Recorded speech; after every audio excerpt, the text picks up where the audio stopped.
Hello à tous, c'est Kevin, on se retrouve aujourd'hui pour une nouvelle vidéo d'analyse crypto. Et quelle vidéo aujourd'hui! Au programme, on va analyser ensemble BTC et Ethereum pour savoir aujourd'hui où est-ce qu'ils en sont et ce à quoi tu peux t'attendre dans les prochaines heures, dans les prochains jours concernant Bitcoin et Ethereum. Et on va également prendre l'exemple de Solana qui est en train de faire une belle poussée haussière, qui est en train de faire des W dans des W et donc comprendre en fait sur un actif comme ça au moment où vous regardez cette vidéo, qu'est-ce qu'il faut faire? Est-ce qu'on doit plutôt acheter? Est-ce qu'on doit être plutôt vendeur? Est-ce qu'on doit shorter le marché? Et si jamais on doit acheter, quelle est la target de revente? Si on doit vendre, à quel moment il faut vendre? Si on doit shorter, jusque quand? On va voir tout ça dans cette vidéo, mais juste avant, j'aimerais remercier les dernières personnes qui se sont abonnées et vous souhaiter la bienvenue. Donc bienvenue à tous, on est bientôt 620. Et j'ai vu que la dernière vidéo donc sur les cryptos sur l'intelligence artificielle vous a bien plu, j'ai eu des bons retours et j'ai eu un bel échange d'ailleurs avec une personne qui n'était pas forcément d'accord avec 100% de toutes les choses que j'ai vues et qui avait peut-être besoin d'avoir plus de clarté sur ce que je disais pour qu'on se comprenne. Et il a bien voulu échanger avec moi par commentaire de manière complètement transparente et fluide. Et ça c'est vraiment cool, je le remercie tout simplement. Alors on est parti dans cette vidéo. Donc Bitcoin, où est-ce qu'on en est? C'est plutôt simple, c'est-à-dire que si on se met en daily, eh bien on voit qu'effectivement on est toujours dans une phase haussière avec des creux qui sont de plus en plus hauts et des sommets qui sont également de plus en plus hauts. Maintenant la question c'est, est-ce que on arrive sur une fin de mouvement, étant donné que le halving est ici, ou est-ce qu'on a encore du jus pour aller beaucoup plus haut? Alors, je vais vous dire quelque chose qui pour moi est extrêmement important, c'est que pour moi le plus important, c'est de prendre en considération les différentes possibilités, et deux, de faire un choix. C'est-à-dire qu'aujourd'hui, je suis conscient que les différentes possibilités, c'est le marché qui monte jusqu'ici, le marché qui arrête de monter et qui corrige pour venir récupérer les liquidités en dessous de ça, donc globalement vers 23, 24, 25 000 dollars ici pour repartir ensuite. Dernière possibilité, eh bien que le marché corrige à partir de maintenant et aille beaucoup plus bas, globalement vers 15 000, 12 000 dollars. Et donc maintenant qu'on a ces différentes possibilités, on va mettre en place plusieurs choses. Déjà, on va regarder avec nos différents indicateurs quel est le scénario auquel on croit le plus. Donc pour ça, on peut utiliser le backtesting, c'est-à-dire regarder dans le passé comment la crypto s'est comportée. Et une fois qu'on a choisi qu'on a fait notre choix, eh bien vraiment se focaliser à 100% sur notre décision. C'est-à-dire, aujourd'hui, si je considère que le marché a plus de probabilité de s'arrêter maintenant et de corriger ensuite aux 23 000 dollars, par exemple, eh bien, je vais mettre en place une stratégie pour ce choix-là. Si à l'inverse, je considère que le marché a plus de chances de casser et de continuer de monter jusqu'à peut-être 45 50 000 dollars, dans ce cas-là, je vais mettre en place une stratégie également pour ça. Pourquoi? Parce que même si vous pensez à un scénario, si jamais le scénario inverse arrive en fait, il faut être capable de réagir, il faut être capable de mettre en place une stratégie, il faut être capable de se baquer, c'est-à-dire de faire attention à ses arrières. Et globalement, si imaginons ici, je vois un setup pour parier à la baisse, je parie à la baisse et que le marché remonte, casse, et il faut que j'ai un point d'invalidation pour sortir de mon trade avec un petit peu de perte et être capable de repartir dans l'autre sens, longuer, sans problème, jusqu'à la target finale. Et ça c'est vraiment important et je le dis parce que je pense que beaucoup de gens peuvent en être conscients mais ne le matérialisent pas réellement avec des efforts de recherche, avec des efforts de mise en place de stratégie et avec des efforts de remise en question, ce qui est vraiment extrêmement important. Donc je voulais le rappeler parce que c'est très important. D'ailleurs, si tu veux apprendre à le faire de manière vraiment professionnelle et correctement, n'hésite pas, il y a un lien qui est en description.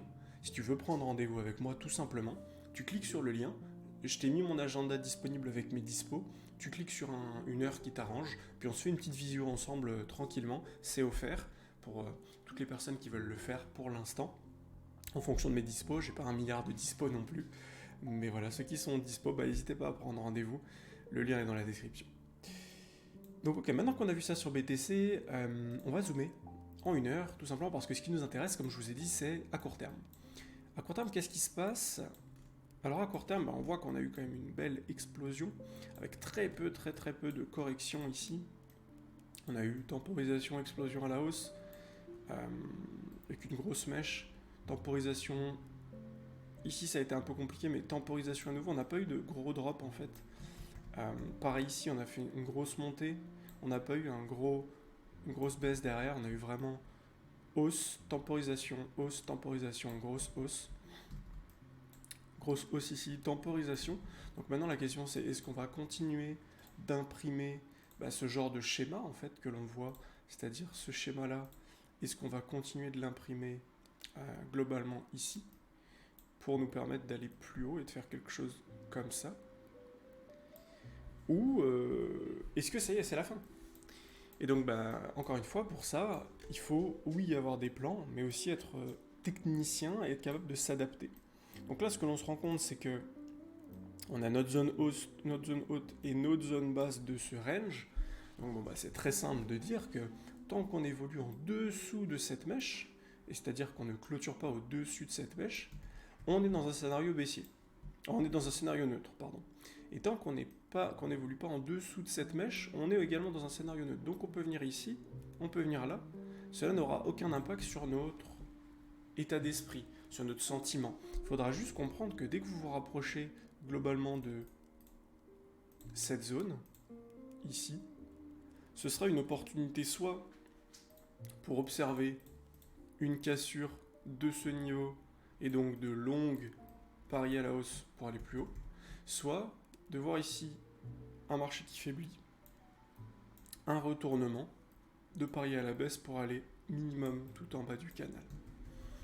Donc on a ça de ce côté, et c'est la même chose de l'autre côté, c'est-à-dire que ce rectangle, on peut également le mettre en bas, et comprendre que c'est la même chose. Si le marché maintenant fait ça, tac, vient tout en bas, il aura récupéré la liquidité ici, là, et donc, et même s'il fait une mèche ici, il aura même récupéré la liquidité là. Derrière, si on réintègre et qu'on fait ça, marché plutôt haussier, et donc l'objectif sera de long pour aller plus haut. Si par contre on clôture en dessous ici, là cette fois-ci ce sera un marché baissier, on voudra shorter, mettre un stop un peu au-dessus, et on sera parti pour aller beaucoup plus bas. Donc voilà aujourd'hui où est-ce qu'on en est globalement, et ça c'est quelque chose qui peut être résolu très rapidement. Donc on verra effectivement ce que ça donne dans les prochaines heures. Sur Ethereum, on a exactement la même chose, mais c'est important de se mettre les targets, tout simplement parce que y en a un qui peut casser avant l'autre, il y en a un qui peut être plus proactif, et donc c'est intéressant de regarder sur les deux pour avoir une vision plus claire et plus globale du marché. Actuellement, qu'est-ce qu'on voit sur Ethereum? Qu'on a un super canal encore plus joli que sur BTC, parce que sur BTC on a touché, on a notre point haut qu'on n'est pas revenu taper, on a notre point bas qu'on n'est pas revenu taper non plus. On a plutôt un deuxième canal qui est ici en fait, quelque chose comme ça. Alors que sur Ethereum c'est extrêmement propre.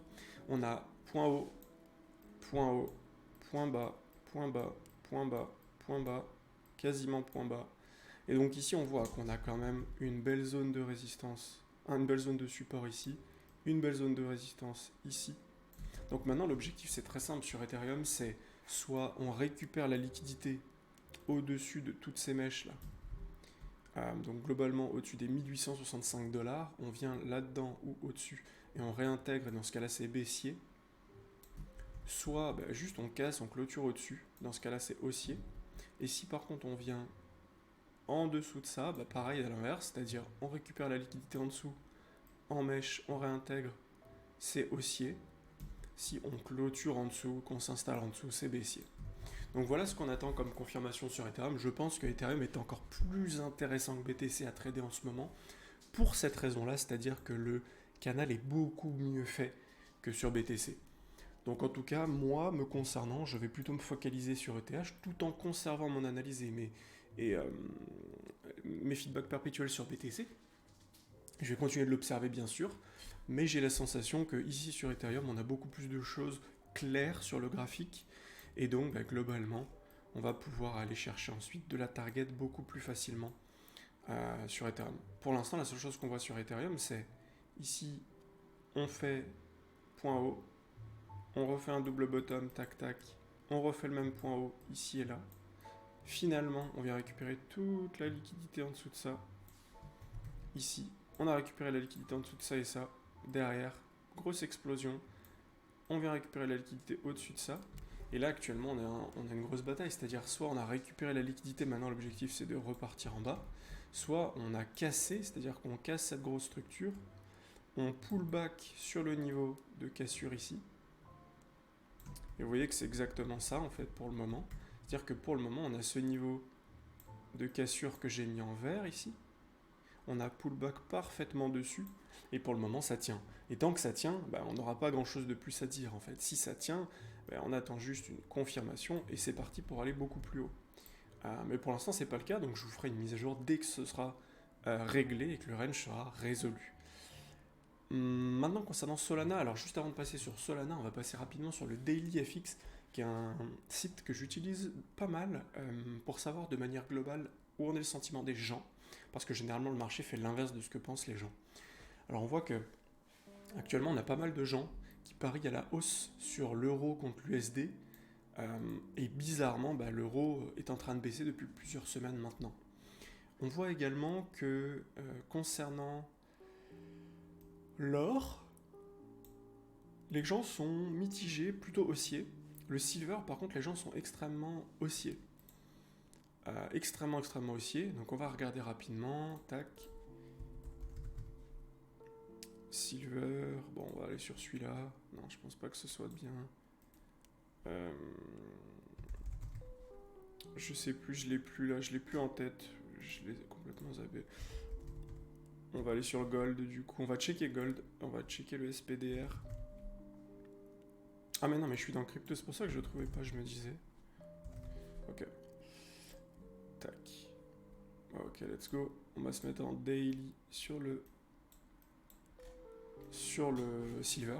Donc voilà, sur le silver, on voit que les gens sont extrêmement haussiers. C'est assez incroyable, parce que finalement, quand on se met en weekly, on se rend compte que le marché ne monte pas, en fait, depuis le 1er février 2021. Donc ça fait maintenant 2 ans et demi que le marché ne monte plus. Et même qu'on a eu une zone basse depuis 1er mai 2023 jusque maintenant, donc ça fait 6 mois, je pense, à peu près, que le marché est en baisse ici, que le marché fait que baisser. Et pour autant, 80% des gens sont haussiers sur le silver, donc attention à vous, je ne comprends pas trop pourquoi. Concernant le S&P 500, 65% des gens sont haussiers. Pareil, si on regarde le S&P 500, on se rend vite compte que le marché n'est pas haussier, que le marché maintenant est sur un marché baissier ici, c'est-à-dire que on avait marché baissier, on a rebondi, on a cassé cette trendline très bien, direction zone de rechargement long terme, on l'a légèrement dépassé ici, puis on a réintégré, et donc ensuite correction, objectif minimum cette zone, voire beaucoup plus bas pour la zone finale qui nous permettrait d'avoir récession, finalité, hop c'est la récession, c'est la catastrophe, tout le monde vend, globalement entre là et là tout le monde se met à vendre, les gros se remettent à acheter ici, et ensuite après on est reparti pour un nouveau cycle haussier sur les marchés traditionnels. Donc voilà un petit peu ce que je voulais vous montrer sur ce site, c'est extrêmement intéressant, donc si ça t'intéresse, n'hésite pas à regarder dailyfx.com/sentiment, je te mets le lien dans la description directement. On est parti maintenant sur Solana pour finir cette vidéo. Alors Solana, voilà à quoi il ressemble. Voilà à quoi il ressemble. Quand on regarde ça, c'est effectivement extrêmement intéressant. On a un actif qui fait des points bas, point haut, point haut, point haut, point haut. Donc on a un marché qui monte tout de même pas mal. Donc c'est bien. Maintenant, attention. Pourquoi ? Parce que ce genre d'actif, généralement, attire les gens, parce que les gens voient ça. Dire que les gens voient ça. Les gens voient, hop, là, ils voient ça. Ils disent, bon, génial, il faut que j'achète. Parce que là, le truc est en train de s'envoler. Et quand je dézoome et que je vois les potentiels, bon, là, j'achète à 39, je revends à 180. Ou si on fait un double top à 260, bon, voilà, je fais un x6, x7, x8, c'est génial. Mais sauf que il faut comprendre encore une fois que les cryptos sont liés à BTC. Et si BTC se met à, ici, typiquement récupérer la liquidité, réintégrer et casser au sud, ici, et qu'ensuite on corrige, comme on a dit, aux 23 000, voire beaucoup plus bas, le Solana, il va se retourner également. Et à un moment donné, il va faire ça, et paf, il va se retourner. Donc peut-être qu'il ira plus aussi bas que ça, En tout cas, il se retournera. Donc, ce genre de crypto, quand vous voyez que ça monte, me concernant, je me dis que c'est trop tard en fait. C'est juste trop tard. Soit vous en avez un peu dans votre portefeuille et c'est plutôt des moments où il faut vendre, parce que sur BTC vous avez une incertitude, et si jamais ensuite sur BTC on recasse et on est à nouveau haussier, vous en rachetez, c'est pas grave. Vous avez vendu votre Solana ici, que vous avez acheté plus bas, vous avez pris vos profits. Si jamais le truc continue de monter et que BTC confirme à la hausse, vous en rachetez un petit peu si vous souhaitez resurfer sur la vague de la hausse pour les prochaines targets qui sont plus hautes. Globalement, je pense que ça doit être à l'œil nu. Ça doit être... Il doit y avoir des targets par ici, et ensuite c'est des targets par là à peu près. Tac. Donc pour savoir les targets, bien sûr, il faudra intéresser des Fibonacci. Un Fibonacci moyen terme ici à là, et un Fibonacci long terme. Si vous voulez, on regarde rapidement pour que vous ayez les niveaux de vente. Donc voilà, on a ici, sur Solana, et ensuite beaucoup plus haut, tac, ici, sur Solana. Donc maintenant, c'est une question de est-ce que c'est réaliste ou pas. On va pas en parler ici dans cette vidéo, c'est pas le but. Mais voilà, globalement, sur ce genre d'actifs, quand vous voyez W comme ça dans des W, mais que vous avez le BTC qui est vraiment dans une incertitude, le S&P 500 qui corrige beaucoup, on est quasiment en guerre un peu de partout, et en forte récession, les États-Unis sont à deux doigts de craquer. La Chine, c'est catastrophique également, l'Inde, etc. Plus le conflit israélo-palestinien. Enfin voilà, je veux dire, oui, c'est très bien. Il y a peut-être des poussées qui vont permettre d'aller récupérer les liquidités au-dessus de ça, au-dessus de ce point, voire peut-être là, bon là, il n'y a pas grand-chose, mais plutôt au-dessus de ça. Mais c'est trop tard, en fait. Donc voilà ce que j'avais à vous partager, j'espère que cette vidéo vous a plu. Si c'est le cas, n'hésitez pas à vous abonner, à mettre un gros pouce bleu et à mettre un commentaire pour le référencement. Et dites-moi en commentaire d'ailleurs quelles sont les prochaines cryptos que vous voulez que j'analyse. Je vais vous refaire une vidéo sur des cryptos IA que j'ai détectés, et également sur des cryptos d'autres catégories. Donc voilà, je vous souhaite une belle journée et je vous dis à très vite pour une prochaine vidéo. Ciao ciao.